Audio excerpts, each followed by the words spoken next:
Medina just fried our fact fuel. It's time for another data boost. Time, pilots. 1974 was the year Richard Nixon resigned as U.S. president. So I'll give a biographical fact. It's up to you to buzz in and tell me whether it refers to Richard Nixon or England's King Richard III. If you're right, you get 5 power points. If you're wrong, you lose 5, okay? Shakespeare named a play after him. Yes, Leo. King Richard III. Correct. Okay, gave a famous speech named after his pet. Yes, going to Douglas. Richard Nixon. Correct. In his speech, Nixon refused to return the dog, which was a gift from a well-wisher. All right, in power during the War of the Roses. Going to Deborah. King Richard. Correct. He ruled from 1483 to 1485, the last of the War of the Roses. Okay, killed in office. Going to Leo. King Richard III. Correct. He died in battle against the man who became King Henry VII. First leader to recognize China after... Yes, Douglas. Richard Nixon. Correct. After Communist Revolution. All right, guys, great job. You've replenished our fact fuel. And now we're ready for time travel. We've tracked Medieval and posed pen to 1974. And we know that unless we get it back, the history of literature will be forever changed. But for a final clue... wait a second. What's happening? Looking for me, time toad. Next up on that spleen of shrew, I'm here in 1992. A scary tale about an author I'll tell. A writer who's got kids under his spell. His words are weird, his stories eerie. He just published the first of the Goosebumps series. Kids love his books, they face their fears. 80 million sold in the next few years. In fact, there soon will come a day when he's the #1 author in the USA. I'm so mad my temples throb. Scaring kids should be my job.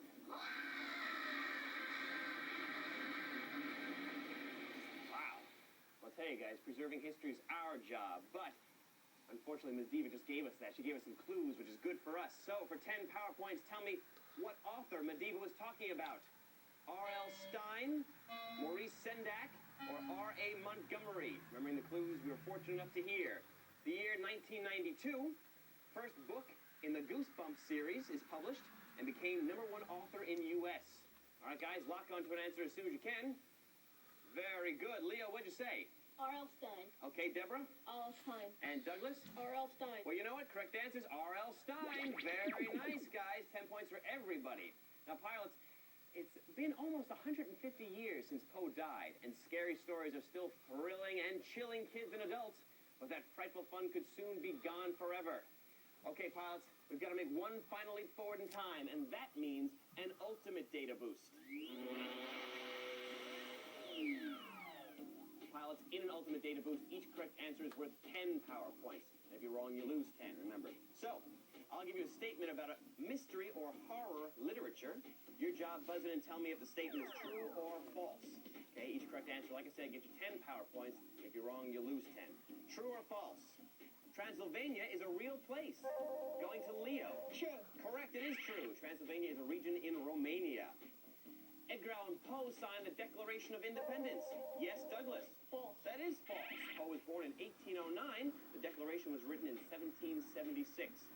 All right, R.L. Stein's first book was called How to Be Funny. Going again to Douglas. False. Actually, it's true.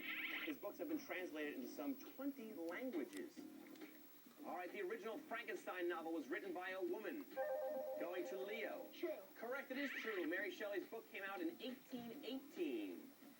Stephen King's real name is Irving Terwilliger. Going to Deborah. False. It is false. Stephen King's real name is Stephen Edwin King. The film The Amityville Horror was based on a true story. Going to Leo. False. Actually, it's true. It's based on a true story.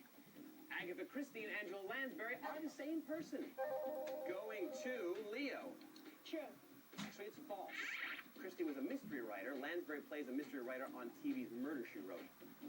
Okay, Lizzie Borden was a real person. Going again to Leo. True. Yes, it is true. Borden was accused of killing her father and stepmother in 1893, but was later acquitted. Finally, former President George Bush is a distant relative of Sherlock Holmes. Yes, Deborah? False. That is false. Sherlock Holmes is a fictional character. All right, guys, nice round. Let's see how well we did.